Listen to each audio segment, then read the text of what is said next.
Selbst wenn ich einfach nur die Straße entlang laufe, werde ich in Deutschland viel öfter angesprochen als in Japan. Warum schaut mich diese Person so direkt an? Ich war die Einzige, die hat. Was ist wohl das Erste, das man macht, wenn man in Deutschland in einem Unternehmen anfängt? Hallo ihr Lieben, ich bin Mizuki. Als ich nach Deutschland gekommen bin, dachte ich oft, was machen die da bitte?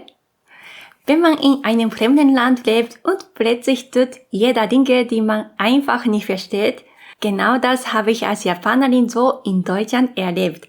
In diesem Video zeige ich euch 5 deutsche Verhaltensweisen, die mich total verwirrt haben. Also, los geht's! Erstens, Tischklopfen. Ich habe in Deutschland einmal etwas erlebt, das mich nicht nur überrascht, sondern auch ein bisschen peinlich berührt hat. Ich habe 2 Jahre lang in Deutschland eine Umschulung gemacht und dabei ein Berufszentrum besucht. Im Unterricht mussten wir manchmal auch Präsentationen halten. Und nach einer Präsentation von anderen habe ich etwas ganz anderes gemacht als alle anderen. Ich war die Einzige, die geklatscht hat. Aber alle um mich herum haben plötzlich angefangen, auf den Tisch zu klopfen. Am Anfang war ich richtig erschrocken. Ich dachte kurz, es wäre ein Erdbeben. Total unwahrscheinlich. Ich weiß, denn Erdbeben sind in Deutschland ja extrem selten. Dann dachte ich, oh nein, fanden Sie es schlecht? Oder, Moment mal, war das etwa gar kein Moment zum Klatschen? Aber alle lächeln doch. Tatsächlich ist es in Deutschland so, dass man in der Schule oder bei Vorträgen nach dem Ende nicht mit den Händen klatscht, sondern auf den Tisch klopft, als Zeichen des Applauses. Ich wusste das damals nicht und saß als einzige klatschend da. Das war schon etwas unangenehm. Ist dieses Tischklopfen eigentlich typisch deutsch? In Japan klatscht man in so einer Situation immer mit den Händen, egal ob in der Schule, bei Vorträgen oder bei Aufführungen. Diese kleine kulturelle Geste hat mich ziemlich überrascht. Zweitens, Augenkontakt. In Deutschland ist es ganz normal, dass man sich beim Sprechen direkt in die Augen schaut. Das gilt hier eher als höflich, ehrlich und Aufmerksamkeit. Für viele Japaner ist das jedoch total ungewohnt oder sogar unangenehm. In Japan gilt intensiver Blickkontakt oft als unhöflich oder sogar aggressiv. Viele fühlen sich dadurch nervös oder eingeschüchtert. Auch außerhalb von Gesprächen, zum Beispiel in der Bahn oder auf der Straße, ist es in Japan eher unüblich, andere Menschen direkt anzuschauen. Aus Rücksicht vermeidet man lieber den Blickkontakt. Wenn einen dort jemand so lange anschaut, denkt man schnell, würde jemand etwa Streit mit mir anfangen? Denn in Japan ist es einfach kein normales Verhalten, andere offen anzustrahlen. Es gibt sogar ein japanisches Sprichwort. Me wa kuchi hodo ni mono yu. Die Augen sprechen genauso wie der Mund oder das Auge ist der Seelenspiegel. Das bedeutet, auch ohne Worte kann man an den Augen oder dem Gesichtsausdruck erkennen, was jemand fühlt oder denkt. Oder anders gesagt, die Augen verraten manchmal mehr als das gesprochene Worte. Das ist sicher nicht nur bei Japanern so, aber besonders in Japan haben viele Menschen Angst davor, dass ihre wahren Gefühle erkannt werden. Hinzu kommt, dass man sich in Japan auch sicher fühlt, wenn man wie die anderen ist.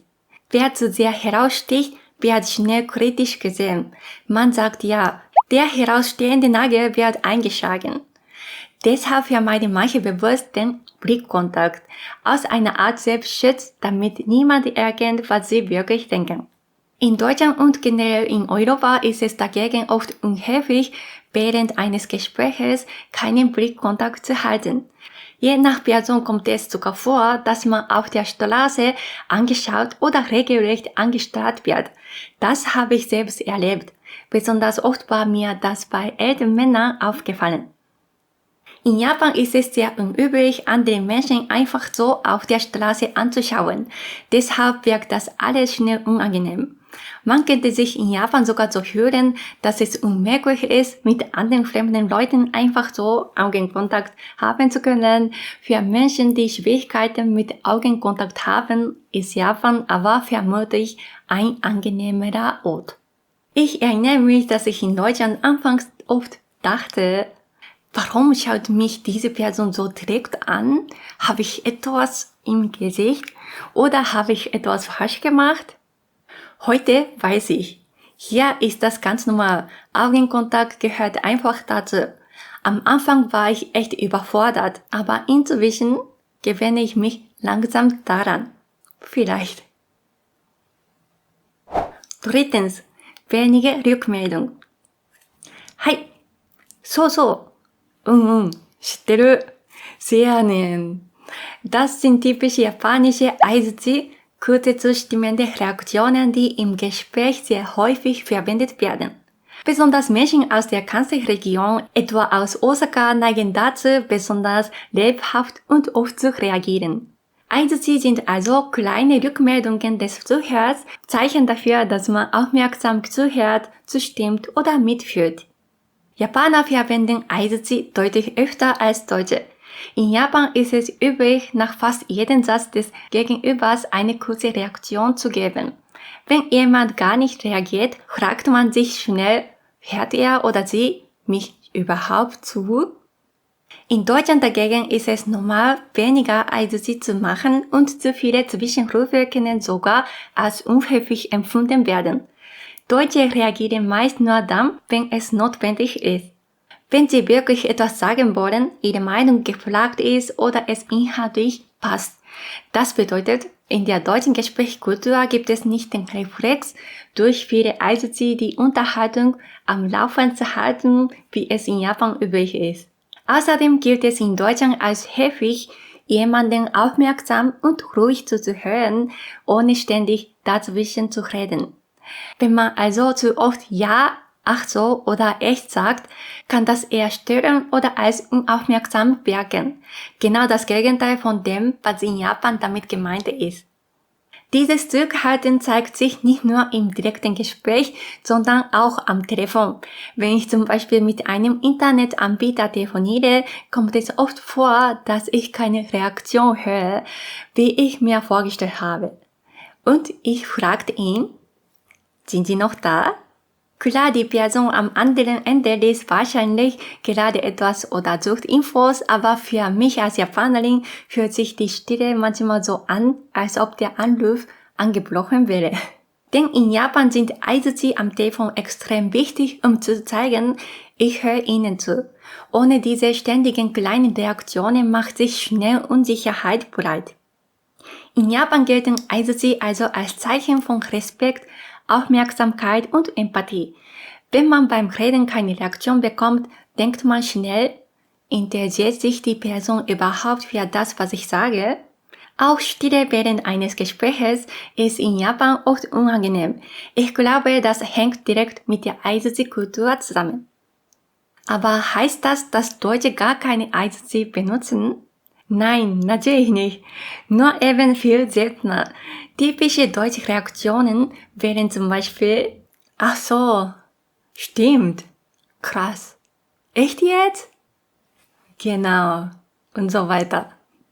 Mir wurde dieser Unterschied besonders bewusst, als ich mit YouTube angefangen habe. Ich habe Interviews aufgenommen und beim Schneiden gemerkt, wie extrem oft ich selbst ja und genau gesagt habe. Das war nicht nur beim Untertitel mühsam, sondern auch beim Schnitt. Und es zeigt mir, ich bin wirklich noch stark von der japanischen Gesprächskultur geprägt. Ein echtes Aha-Erlebnis. Viertens, fremde Leute sprechen dich an. In Deutschland ist es ganz normal, dass man einfach im Supermarkt, in der Bahn oder auf der Straße angesprochen wird, auch wenn man sich gegenseitig nicht kennt. Aber in Japan ist es eher ungewöhnlich, dass man fremde Menschen einfach so anspricht. Warum sprechen aber Japaner selten fremde Menschen an? Der Grund liegt in einer Kultur der Rücksichtnahme. Man respektiert die Privatsphäre anderer und möchte Missverständnisse oder unangenehme Situationen vermeiden. In Japan ist es wichtig, eine gewisse Distanz zu anderen Menschen zu wahren.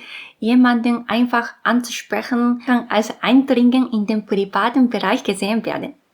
Deshalb zögern viele und denken, vielleicht störe ich die Person.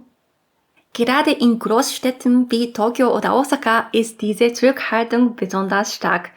Dort begegnet man täglich so viele Menschen, dass es ganz normal ist, keine Aufmerksamkeit zu zeigen. Wer plötzlich ein Gespräch beginnt, wirkt oft unnatürlich oder verdächtig wegen Verkauf, Werbung oder Betrug. Und nicht zu vergessen, die meisten Japaner sind keine Fans von Smalltalk. Einfach ein Gespräch zu beginnen und dann nicht zu wissen, was man sagen soll, das passiert ziemlich oft. Deshalb trauen sich viele gar nicht erst, den ersten Schritt zu machen. Natürlich gibt es Ausnahmen. In ländlichen Regionen oder kleinen Gemeinden wird oft noch freundlich gegrüßt oder geplaudert. Dort ist die Gemeinschaft enger und solche Begegnungen sind ganz normal. Was mich jedoch in Deutschland überrascht hat, selbst wenn ich einfach nur die Straße entlang laufe, werde ich in Deutschland viel öfter angesprochen als in Japan. Seit ich mit meiner kleinen Tochter unterwegs bin, ist das noch häufiger geworden. Menschen sprechen mich oder meine Tochter auf der Straße an und sagen Dinge wie, oh, wie süß. Oder, sie sieht ja aus wie eine Puppe. Natürlich freue ich mich als Mutter über solche Komplimente, aber ehrlich gesagt weiß ich gar nicht, wie ich reagieren soll. Mehr als ein einfaches Vielen Dank bringe ich meist nicht heraus. Als Japanerin tue ich mir mit Smalltalk generell schwer, selbst für solche kurzen, freundlichen Gespräche denke ich oft viel zu lange nach, wie ich am besten antworte. Für Menschen, die lieber etwas Abstand zu anderen halten, ist das sicher gewöhnungsbedürftig, aber wenn man sich darauf einlässt, kann es sehr schön sein. Selbst mit Fremden ein kurzer, schönen Tag noch auszutauschen, das fühlt sich irgendwie herzlich an. 5. Urlaub ist heilig. Was ist wohl das Erste, das man macht, wenn man in Deutschland in einem Unternehmen anfängt? Richtig, man plant seinen Urlaub. Nein, natürlich hängt das auch vom Unternehmen ab, aber da viele Menschen in Deutschland 2 bis 3 Wochen oder sogar einen ganzen Monat am Stück Urlaub nehmen können, ist es wichtig, frühzeitig zu wissen, wer wann frei ist. In Deutschland gibt es generell mehr bezahlten Urlaub als in Japan. Die gesetzlich vorgeschriebene Mindestanzahl hängt von der Anzahl der Arbeitstage pro Woche ab, beträgt aber bei einer 5-Tage-Woche mindestens 20 Tage. In der Praxis sind es oft zwischen 25 und 35 Tage. Zum Vergleich, in Japan bekommt man im ersten Arbeitsjahr nur 10 Tage Urlaub und maximal 20 Tage. Bezahlter Urlaub kann jedoch bis zu 2 Jahre lang übertragen werden. Zusammen mit den neu gewährten Urlaubstagen kann man so bis zu maximal 40 Urlaubstage ansammeln. Und was besonders auffällt, die meisten Deutschen nehmen ihren Urlaub auch komplett. Statt einzelne Tage zu nehmen, ist es ganz normal, lange zusammenhängende Auszeiten von 1 bis 3 Wochen zu planen. Zudem gilt es in Deutschland, wer hart arbeitet, soll auch richtig abschalten. Während des Urlaubs ist es völlig normal, keine E-Mails zu lesen und keine Anrufe zu beantworten, aber je nach Beruf kann es verschieden sein. In Japan ist es hingegen zwar grundsätzlich möglich, mehrere Urlaubstage am Stück zu nehmen, aber aufgrund der Arbeitskultur fällt es oft schwer, tatsächlich längere Zeit am Stück frei zu machen. Oft werden Urlaubstage einzeln genommen und geschickt zwischen Feiertage gelegt, sodass sich eine längere Auszeit von etwa einer Woche ergibt.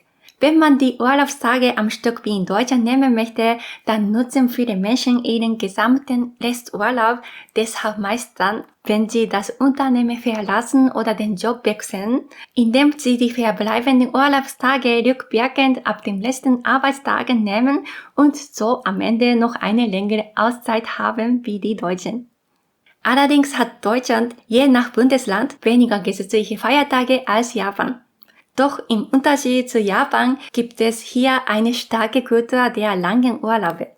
In Japan hingegen ist es oft schwierig, länger als eine Woche oder 10 Tage frei zu nehmen, selbst während der sogenannte Golden Week im Mai oder über Neujahr sind 7 bis 10 Tage meistens das Maximum. Deshalb hat man in Japan oft das Gefühl, dass der Urlaub schon vorbei ist, bevor man sich wirklich erholen kann. Wer also aus der japanischen Arbeitswelt nach Deutschland kommt, wird sicher zuerst über die Länge der Urlaube staunen. In Deutschland ist es ganz normal, im Urlaub nicht an die Arbeit zu denken, aber während der Arbeit schon mal vom nächsten Urlaub zu träumen. Auch die Urlaubsstile unterscheiden sich zwischen den beiden Ländern. In Deutschland verbringt man längere Urlaube oft ganz entspannt. Zum Beispiel mehrere Wochen auf Mallorca, wo man einfach spazieren geht, am Strand liegt und es ruhig angeht. Man reist also nicht unbedingt jeden Tag zu einem anderen Ort, sondern genießt die Umgebung in aller Ruhe. Aber Japaner planen während ihres Urlaubs oft viele verschiedene Aktivitäten, um die wenigen freien Tage möglichst effektiv zu nutzen. Dadurch wird die Auszeit häufig ziemlich stressig und vollgepackt. Natürlich ist das von Person zu Person verschieden. In unserer deutschen-japanischen Familie in Deutschland zum Beispiel nutzen wir die langen Ferien fast immer, um nach Japan zu reisen. Und in Japan haben wir jeden Tag immer zu tun. So, das waren meine 5 persönliche deutsche Verhaltensweisen, die mich total verwirrt haben. Wenn ihr auch in Deutschland lebt oder auch für kulturelle Unterschiede interessiert, was war euer größter Kulturschock? Schreibt's mir gerne in die Kommentare. Und wenn euch das Video gefallen hat, freue ich mich wie immer über ein Like und ein Abo, damit ihr nicht mehr Videos rund um die kulturellen Unterschiede zwischen Deutschland und Japan, das Leben als Japanerin in Deutschland oder japanische Kochvideos verpasst. Vielen Dank fürs Zuschauen und bis zum nächsten Mal. Dann, ciao! ありがとうございました。